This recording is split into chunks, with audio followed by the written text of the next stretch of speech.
তো শেখ হাসিনা এই মুহূর্তে দেশে ফিরলে কিংবা তাকে ফেরানো হলে কতটা ভয়ঙ্কর হতে পারে আওয়ামী লীগ? আমার বিরুদ্ধে মামলা দিয়েছে, ওয়ারেন্ট ইস্যু করেছে, আমি সেই মামলা মোকাবেলা করতে যাব, তাহলে আমাকে যেতে দেওয়া হবে না কেন? দর্শক, চারিদিকে আলোচনা, চারিদিকে গুঞ্জন এবং আলোচনা বেশ মাথাচাড়া দিয়ে উঠেছে। শেখ হাসিনা ফিরছেন এবং 1 মাসের মধ্যেই ফিরছেন।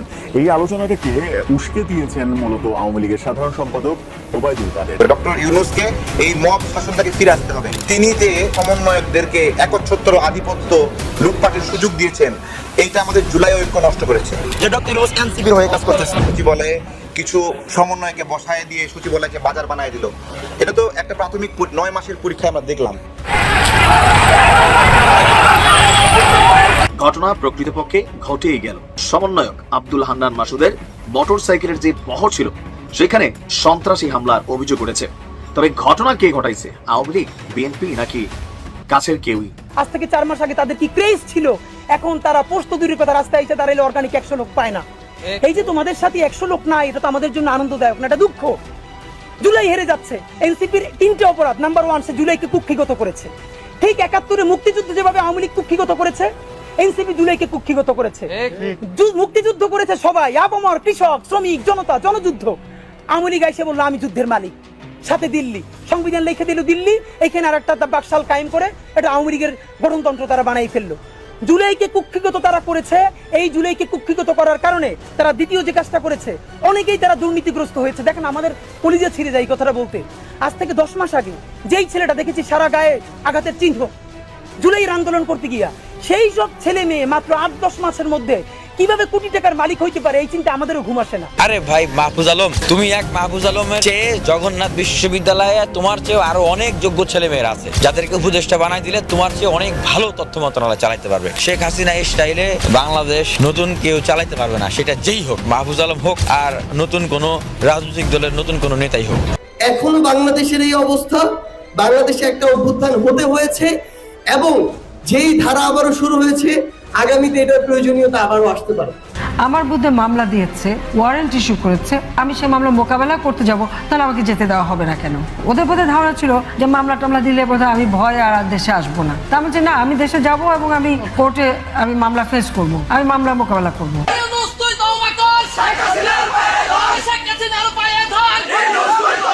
ডক্টর ইউনূসকে এই মব শাসনটাকে ফিরে আসতে হবে। তিনি যে সমন্বয়কদেরকে একচ্ছত্র আধিপত্য লুটপাটের সুযোগ দিয়েছেন, এইটা আমাদের জুলাই ঐক্য নষ্ট করেছে। যে ডক্টর ইউনূস এনসিপির হয়ে কাজ করতেছে, সচিবালয়ে কিছু সমন্বয়কে বসায় দিয়ে সচিবালয়কে বাজার বানায় দিল।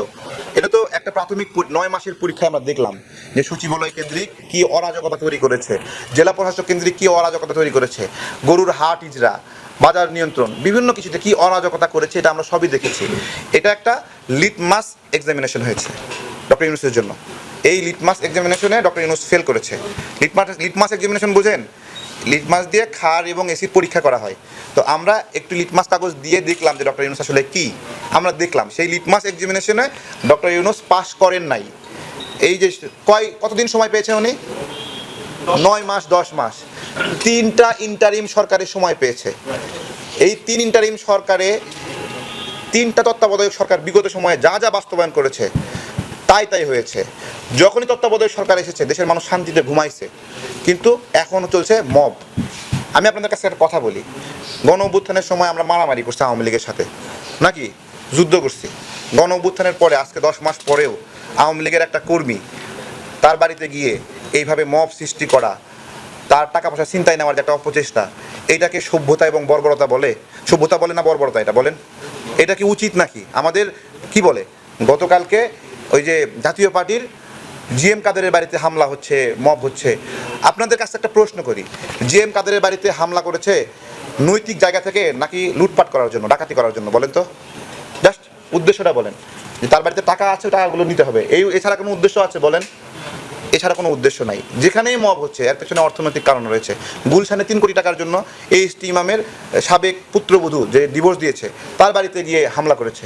বলেন, এগুলো কি অ্যাকসেপ্টেড? আমরা একটা লড়াই পার করেছি ভাই। আপনি সারাক্ষণ গাছের মাথায় উঠে থাকবেন, গাছের মাথা থেকে নামবেন না কখনো? আপনাকে রেস্ট নিতে হবে না? বাসায় গিয়ে ঘুমাতে হবে না? হ্যাঁ, আন্দোলন এটা তো কোনো কথা না।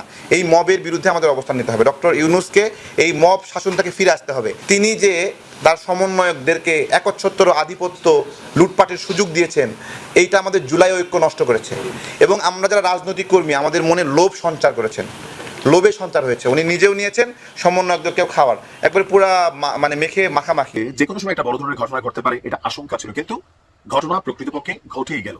আপনারা জানেন যে পবিত্র ঈদ উল আজহাকে কেন্দ্র করে নিজ নিজ এলাকায় ঈদ উদযাপন করছেন এনসিপির এই ঊর্ধ্বতন নেতা। তো সেখানে বিভিন্ন জায়গায় তারা ক্যাম্পেইনিং করছেন, মহড়া দিচ্ছেন, পাশাপাশি জনগণের সাথে সম্পৃক্ত হচ্ছেন। গতকালকে হান্নান মাসুদ বিশাল মোটরসাইকেল বহর নিয়ে তিনি একটা শোডাউন করেছেন। নোয়াখালীর দ্বীপ উপজেলা হাতিয়ার নদী ভাঙন রোধে জিও ব্যাগ ডাম্পিং কার্যক্রম, কালকে একটা প্রোগ্রাম ছিল, সেই প্রোগ্রামের উদ্বোধন শেষে ফেরার পথে জাতীয় নাগরিক পার্টির সিনিয়র যুগ্ম মুখ্য সমন্বয়ক আব্দুল হান্নান মাসুদের মোটরসাইকেলের যে বহর ছিল সেখানে সন্ত্রাসী হামলার অভিযোগ উঠেছে। আপনার বলা হচ্ছে যে গতকালকে রাতে চরেশ্বর ইউনিয়নের পর্যটন কেন্দ্র কমলার দিঘির পার থেকে ফেরার পথে চৌমুহনী বাজারের পশ্চিম পাশে একটি অন্ধকার স্থানে আসলে এই হামলার ঘটনাটি ঘটে। দুর্বৃত্তরা হঠাৎ করেই রাস্তার পাশে লুকিয়ে থেকে মোটরসাইকেল বহরের উপর এলোপাতারি ইটপাটকেল নিক্ষেপ করে, এতে বহরে থাকা মোহাম্মদ শাহেদ নামক একজন আহত হয়েছে।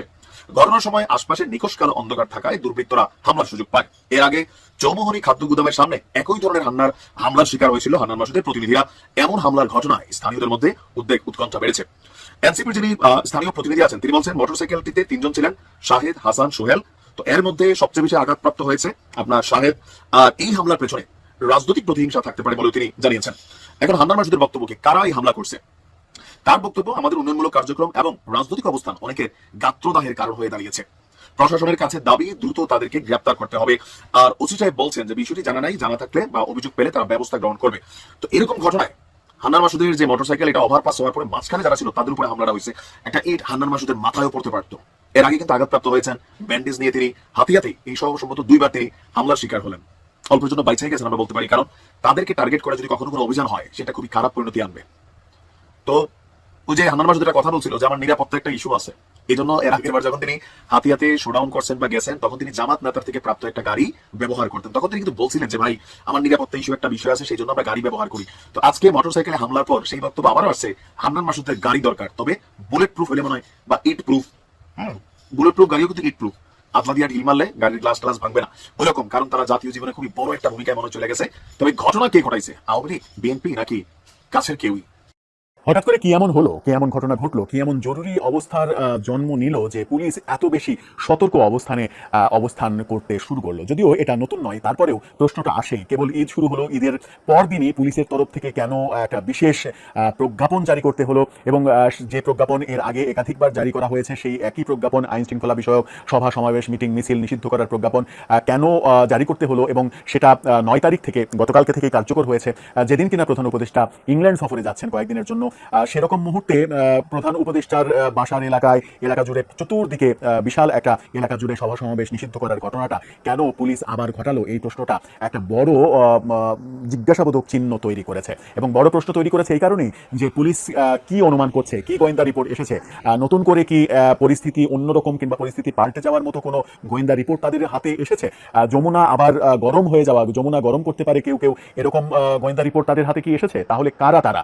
যখন পরিস্থিতি সবকিছুই মনে হচ্ছে সরকারের আন্ডার কন্ট্রোল, ঠিক সেই সময় সরকারের পুলিশ নতুন করে প্রজ্ঞাপন জারি করছে, সেই প্রজ্ঞাপনের হেতুটা কি? কোনো অশনি সংকেত কি দেখা যাচ্ছে?